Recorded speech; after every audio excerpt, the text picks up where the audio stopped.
Assalamualaikum warahmatullahi wabarakatuh. Bagaimana kabar adik-adik semua? Alhamdulillah, semoga kita semua selalu diberi kesehatan dan keselamatan.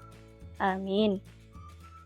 Pembelajaran kali ini, kita akan bersama-sama belajar tentang pengembangan pusat-pusat keunggulan ekonomi untuk kesejahteraan masyarakat. Sebelum pembelajaran kita mulai, mari sama-sama kita berdoa. Berdoa mulai. Berdoa selesai. Mari sama-sama kita simak video pembelajaran kali ini. Tujuan pembelajaran kali ini ialah 1.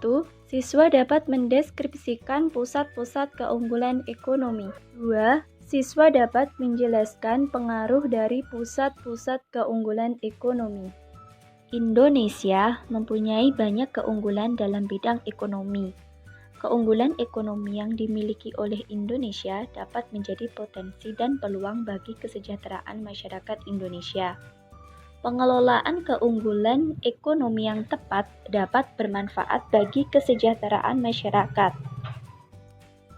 Pengelolaan dari pusat ekonomi yang ada di Indonesia bisa dikelola sendiri dan ada yang dikelola oleh perusahaan atau investor asing. Nah, berikut ada beberapa contoh pusat keunggulan ekonomi yang ada di Indonesia.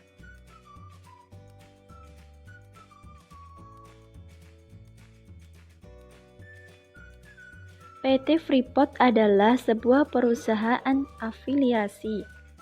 PT Freeport Indonesia menambang, memproses, dan melakukan eksplorasi terhadap biji yang mengandung tembaga, emas, dan perak. PT Freeport beroperasi di daerah dataran tinggi di Kabupaten Timika, Provinsi Papua, Indonesia. Freeport Indonesia memasarkan konsentrat yang mengandung tembaga, emas, dan perak ke seluruh penjuru dunia. Adapun kontribusi dan peranan PT Freeport Indonesia bagi negara di antaranya 1. Menyediakan lapangan pekerjaan bagi sekitar 24.000 orang di Indonesia. 2. Menanam investasi lebih dari $8,5 miliar untuk membangun infrastruktur perusahaan dan sosial di Papua. 3. Freeport telah membeli lebih dari $11,26 miliar barang dan jasa domestik sejak tahun 1992.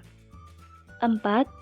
Freeport telah memberikan kontribusi lebih dari $37,46 miliar dan dijadwalkan untuk berkontribusi lebih banyak lagi terhadap pemerintah Indonesia. 5. Keuntungan finansial langsung ke pemerintah Indonesia dalam kurun waktu 4 tahun terakhir adalah 59%. Sisanya ke perusahaan induk 41%. 6. PT Freeport di Papua dan Indonesia di tahun 2011 0,8% untuk PDB Indonesia, 45% untuk PDRB Provinsi Papua dan 95% untuk PDRB Mimika. 7. Membayar pajak 1,7% dari anggaran nasional Indonesia dan membiayai lebih dari 50% semua kontribusi program pengembangan masyarakat yang melalui sektor tambang di Indonesia. 8. Membentuk 0,8% dari semua pendapatan rumah tangga di Indonesia. 9. Membentuk 44% dari pemasukan rumah tangga di Provinsi Papua. 10. Penambangan yang dilakukan oleh Freeport dikelola sesuai dengan AMDAL yang telah disetujui oleh pemerintah.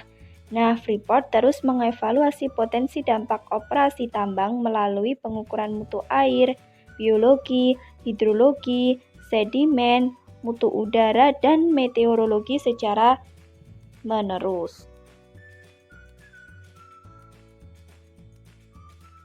Minyak bumi tak bisa dipisahkan dari perjuangan bangsa ini. Bangsa Indonesia memproklamasikan kemerdekaannya 17 Agustus 1945, di mana tugas seluruh komponen bangsa adalah mempertahankan kemerdekaan dan mewujudkan kedaulatan atas tanah air, beserta seluruh kekayaan alamnya.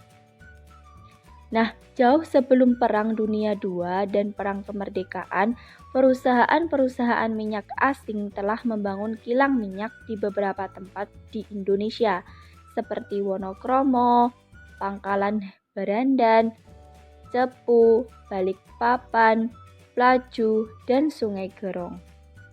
Kilang minyak atau oil refinery adalah pabrik atau fasilitas industri yang mengolah minyak mentah menjadi produk petroleum yang bisa langsung digunakan maupun produk-produk lain yang menjadi bahan baku bagi industri petrokimia. Nah, produk utama yang dihasilkan dari kilang minyak ini antara lain minyak bensin atau gasolin, minyak diesel, minyak tanah atau kerosin.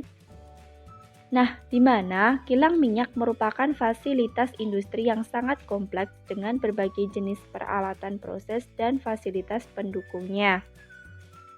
Lalu, bagaimanakah proses dalam kegiatan kilang minyak? Minyak mentah yang baru dipompakan keluar dari tanah dan belum diproses umumnya tidak begitu bermanfaat. Bagaimana supaya dapat dimanfaatkan secara optimal, yaitu minyak mentah tersebut harus diproses terlebih dahulu di dalam kilang minyak. Minyak mentah merupakan campuran yang amat kompleks dan tersusun dari berbagai senyawa hidrokarbon.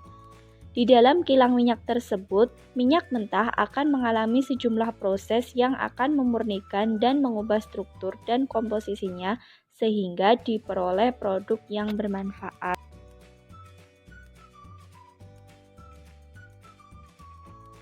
Batik merupakan salah satu hasil ekonomi kreatif yang dikembangkan Indonesia dari sejak dulu. Corak batik dari masing-masing daerah tidaklah sama, di mana tergantung dari kebudayaan daerah tersebut. Nah, batik merupakan salah satu dari keunggulan ekonomi yang dimiliki oleh Indonesia yang dapat menembus pasar internasional dengan ciri khas tertentu. Batik adalah kerajinan yang memiliki nilai seni tinggi dan telah menjadi bagian dari budaya Indonesia. Dilihat dari tekniknya, batik dibagi menjadi 3. 1. Batik tulis merupakan kain yang dihias dengan tekstur dan corak batik yang menggunakan tangan. Satu kain batik dapat dihasilkan dengan waktu kurang lebih 2-3 bulan. 2. Batik cap adalah kain yang dihias dengan tekstur dan corak batik yang dibentuk dengan cap. Butuh waktu 2-3 hari untuk pembuatan batik ini. 3. Batik lukis adalah proses pembuatan batik dengan cara melukis pada kain putih. Pewarnaan pada batik tulis biasanya menggunakan serat-serat alami. Untuk membantu mengamankan motif batik, Departemen Perindustrian mendokumentasikan 2.788 motif batik dan tenun tradisional agar tidak dicuri oleh negara lain. Pusat keunggulan ekonomi di Indonesia berpengaruh besar dalam berbagai bidang kehidupan. Pengaruh yang ditimbulkan tersebut dapat bersifat positif dan negatif. Migrasi penduduk dapat dibedakan menjadi migrasi internal dan internasional. Migrasi internal adalah perpindahan penduduk dari satu tempat ke tempat lainnya dalam satu negara. Sedangkan migrasi internasional adalah perpindahan penduduk antar negara. Pusat keunggulan ekonomi yang ada di Indonesia dapat berpengaruh terhadap perpindahan penduduk atau migrasi. Penduduk akan melakukan perpindahan ke wilayah yang mendekati pusat keunggulan tersebut.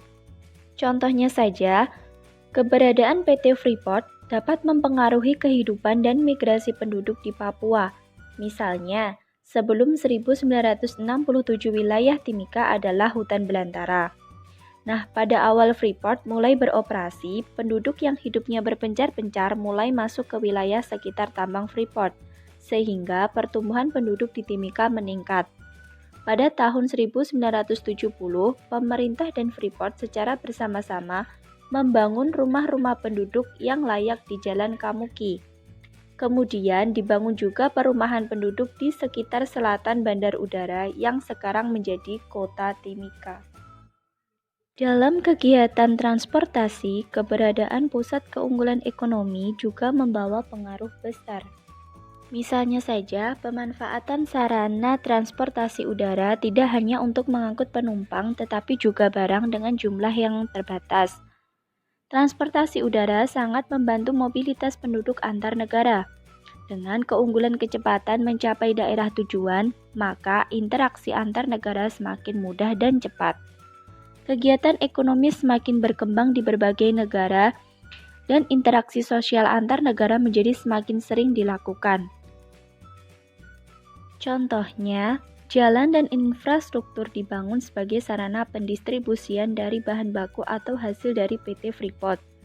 Di Papua sendiri, setelah ada PT Freeport pada tahun 1971, Freeport membangun Bandar Udara Timika dan pusat perbekalan. Kemudian juga membangun jalan-jalan utama sebagai akses ke tambang dan juga jalan-jalan di daerah terpencil sebagai akses ke desa tahun 1972. Presiden Soeharto menamakan kota yang dibangun secara bertahap oleh Freeport tersebut dengan nama Tembagapura. Keberadaan pusat keunggulan ekonomi juga berkaitan dengan bermunculannya lembaga sosial ekonomi. Misalnya, sumbangan yang diberikan oleh PT Freeport Indonesia untuk masyarakat Papua, terutama warga yang ada di sekitar area pertambangan perusahaan tersebut di Kabupaten Mimika. Salah satunya, sekolah yang mendidik anak-anak asli suku Amungme dan Kamuro dari berbagai daerah di pedalaman tersebut, dibangun oleh Lembaga Pengembangan Masyarakat Amungme dan Kamuro atau LPMAK, di mana sebuah lembaga nirlaba yang mengelola dana kemitraan dari PT Freeport tersebut. Setiap negara berusaha meningkatkan kualitas pendidikan agar menghasilkan sumber daya manusia yang kreatif, inovatif, dan mampu bersaing di tingkat internasional. Keunggulan pusat-pusat ekonomi membutuhkan tenaga-tenaga ahli dan terampil. Sebagai contoh, Freeport menetapkan kuota posisi di berbagai departemen untuk memenuhi kebutuhan tenaga kerja oleh lulusan baru dari perguruan tinggi bereputasi, baik di dalam maupun luar negeri, yang memiliki potensi dan berkualifikasi untuk nantinya dapat bekerja di departemen-departemen terkait dalam jangka waktu tertentu.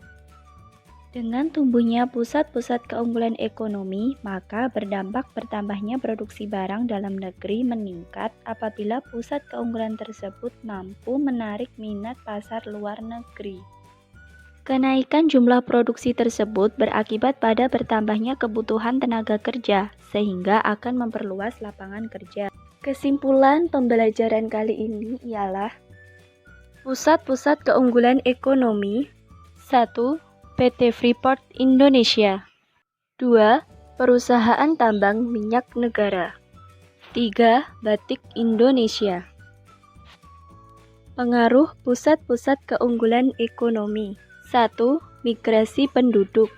2. Transportasi. 3. Lembaga sosial ekonomi. 4. Pendidikan.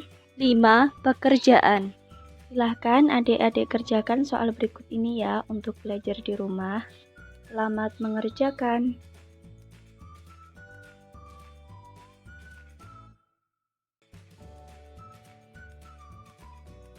Sekian pembelajaran kali ini. Terima kasih atas partisipasi adik-adik semua. Jangan lupa tetap belajar dan semangat ya. Semoga ilmu yang didapat hari ini bermanfaat dan barokah. Amin. Wassalamualaikum warahmatullahi wabarakatuh.